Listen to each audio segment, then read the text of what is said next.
வணக்கம் மக்களே, நீங்கள் பார்த்து கொண்டிருப்பது ஆட்டம் originals YouTube channel. Border Gavaskar தொடரின் இரண்டாவது டெஸ்ட் போட்டி நாளை அடிலைட் ஓவல் மைதானத்தில் தொடங்க இருக்கிறது. இந்த போட்டி குறித்த ப்ரிவியூ தான் இந்த வீடியோவில் பார்க்க போகிறோம். ஏற்கனவே நடைபெற்ற முதல் டெஸ்ட் போட்டியில் இந்திய அணி வெற்றி பெற்று 1-0 என்ற கணக்கில் முன்னிலை பெற்றுள்ளது. இதனால் இந்த இரண்டாவது டெஸ்ட் போட்டி ரொம்பவும் சுவாரஸ்யம் நிறைந்ததாக இருக்கும் என்பதில் சந்தேகமில்லை. அடிலைடு ஸ்டேடியமை பொறுத்த வரைக்கும் இதுவரைக்கும் 7 பகலிரவு டெஸ்ட் போட்டிகள் நடைபெற்றுள்ளது. அந்த 7 போட்டியிலும் ஆஸ்திரேலிய அணி வெற்றி பெற்றுள்ளது. பேட்டிங் ஃபர்ஸ்ட் அப்படின்னு பார்க்கும்பொழுது 4 வெற்றியும், பேட்டிங் செகண்ட் 3 வெற்றிகளும் பெற்றுள்ளன.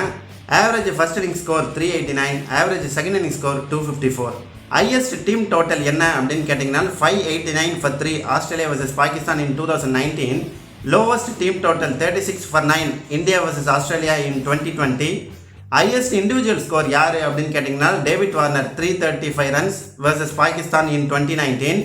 ஹையஸ்ட் விக்கெட் டேக்கர்ஸ் யார் அப்படின்னு கேட்டிங்கன்னா இந்த பகலிரவு டெஸ்ட் போட்டியை பொறுத்த வரைக்கும் மிச்சல் ஸ்டார்க் 39 விக்கெட்டுகளையும், ஜாஷ் ஹேசல்வுட் 28 விக்கெட்டுகளையும், நேதன் லயன் 28 விக்கெட்டுகளையும், பேட் கமின்ஸ் 13 விக்கெட்டுகளையும் கைப்பற்றியுள்ளனர்.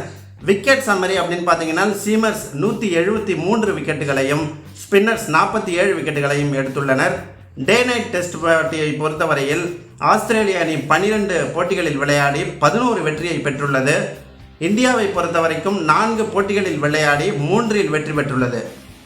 இந்தியன் டீமுடைய பிளேயிங் 11 என்னவா இருக்கும் அப்படிங்கிறத சந்தேகம் எல்லார் மனசுலையும் இருக்குது. இருந்தாலும் இந்த பிளேயிங் 11 இருந்தால் பெட்டராக இருக்கும் அப்படின்னு நான் நினைக்கிறேன். யசஸ்வி ஜெய்ஸ்வால், KL ராகுல், Shubman Gill at 3, Virat Kohli at 4, Rishabh Pant at 5, Rohit Sharma at 6, Washington Sundar at 7, Nitish Reddy at 8, Harshit Rana, Bumrah and Mohammed Siraj.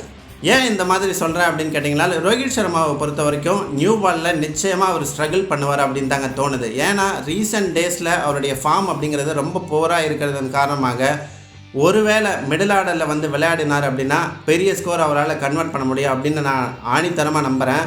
KL ராகுல், ஜெய்ஸ்வாலை பொறுத்த வரைக்கும் முதல் டெஸ்ட் போட்டியிலே பிரம்மாண்டமான பார்ட்னர்ஷிப் அமைத்ததன் காரணமாக அவர்கள் மேலே கையை வைக்க வேணாம் அப்படின்னு தாங்க தோணுது. இருந்தாலும் மேனேஜ்மெண்ட் என்ன யோசிக்கிறாங்க அப்படிங்கிறத நம்ம பொறுத்திருந்து பார்ப்போம். அடிலைடு பகலிரவு டெஸ்ட் போட்டிக்கு முன்பாக இந்திய அணி பிரைம் மினிஸ்டர்ஸ் 11 அணிக்கு எதிராக 2 நாள் பயிற்சி ஆட்டத்தில் விளையாடியது. அந்த போட்டியிலும் அபாரமாக விளையாடி வெற்றி பெற்றது குறிப்பிடத்தக்கது. அந்த போட்டியில் சிறப்பாக விளையாடிய KL ராகுல், யசஸ்வி ஜெய்ஸ்வால், சுப்மன் கில் அரை சதம் அடித்திருந்தார். அதே போல் நிதிஷ் ரெட்டியும் சிறப்பாக விளையாடியிருந்தார். பெரிதும் எதிர்பார்க்கப்பட்ட ரோஹித் சர்மா சொற்ப ரன்னில் வெளியேறி மீண்டும் ஏமாற்றத்தை தந்தார். ஒரு முக்கியமான விஷயம் என்ன அப்படின்னு கேட்டிங்கன்னா இந்த அடிலைடு ஸ்டேடியம் விராட் கோலிக்கு ரொம்ப பிடித்தமான ஒரு ஃபேவரட் ஸ்டேடியம் அப்படின்னு சொல்லாங்க. ஏன் அப்படின்னு கேட்டிங்கன்னா இந்த மைதானத்தில் எக்கச்சக்க ரன்ஸ் அடிச்சிருக்காரு. அது மட்டும் இல்லாமல் 2020ஆம் ஆண்டில் இந்த மைதானத்தில் தான் 74 ரன்கள் குவித்திருந்தார். அதே போல் மறுபடியும் ஒரு பெரிய ஸ்கோர் அடிப்பார் அப்படின்னு நிச்சயமாக எதிர்பார்க்கலாம். விராட் கோலி பிறந்தது என்னவோ இந்தியாவாக இருக்கலாம், ஆனால் ஆண்ட மண் ஆஸ்திரேலியா அப்படிங்கிறதுல சந்தேகமே கிடையாதுங்க. ஆஸ்திரேலியன் டீமை பொறுத்த வரைக்கும் அவங்களுடைய பிளேயிங் 11 இப்படி தாங்க இருக்கும். Nathan McSweeney, Usman Khawaja, Marnus Labuschagne at 3, Steven Smith at 4, Travis Head at 5, Mitchell Marsh at 6, Alex Carey, Pat Cummins, Mitchell Starc, Scott Boland, Nathan line.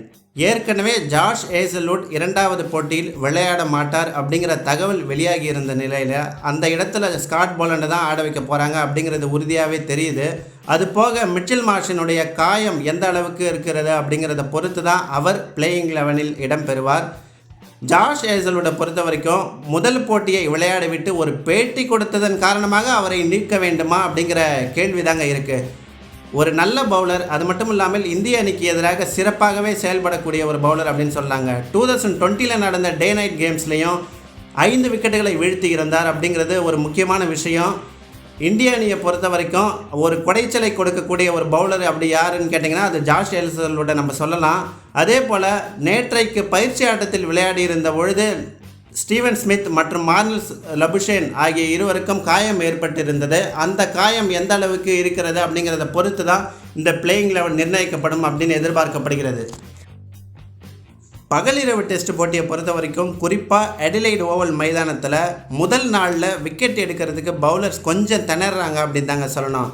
2வது நாளில் அதிக விக்கெட்டுகள் விழுந்ததை புள்ளி விவரத்தின் அடிப்படையில் பார்க்க முடிகிறது. அதே போல் முதல் 1.5 நாளைக்கு பேட்டிங் சாதகமாக இருக்கும் அப்படின்னு தாங்க எதிர்பார்க்குறோம். அதே போல் நாட்கள் போக போக spinners will come in to play அப்படின்னு சொல்லலாம். அது மட்டும் இல்லாமல் இந்த ஸ்டேடியமில் ஏற்கனவே 2020 இந்திய அணி சொற்ப ரனில் ஆல் அவுட் ஆகியிருந்தது எல்லாருக்குமே நினைவு இருக்கும். அது மீண்டும் நிகழக்கூடாது. இந்த முறை நிச்சயமாக எச்சரிக்கையுடன் இந்திய அணி விளையாடுவாங்க அப்படின்னு எதிர்பார்க்கலாம். அதே போல் ஆஸ்திரேலியன் டீம் முதல் டெஸ்ட் மேட்ச்சில் உதப்பட்டதுனால நிச்சயமாக ஒரு கடுமையான போராட்டத்தை கொடுப்பாங்க அப்படிங்கிறதுல எந்தவித சந்தேகமும் கிடையாது. இந்த போட்டி எப்படி போக போகுது அப்படிங்கிறத நம்ம பொறுத்திருந்து பார்ப்போம். இந்த வீடியோ பிடிச்சிருந்தால் லைக் பண்ணுங்கள், கமெண்ட் பண்ணுங்கள், ஷேர் பண்ணுங்கள், மறக்காமல் சப்ஸ்கிரைப் பண்ணுங்கள். Thank you so much.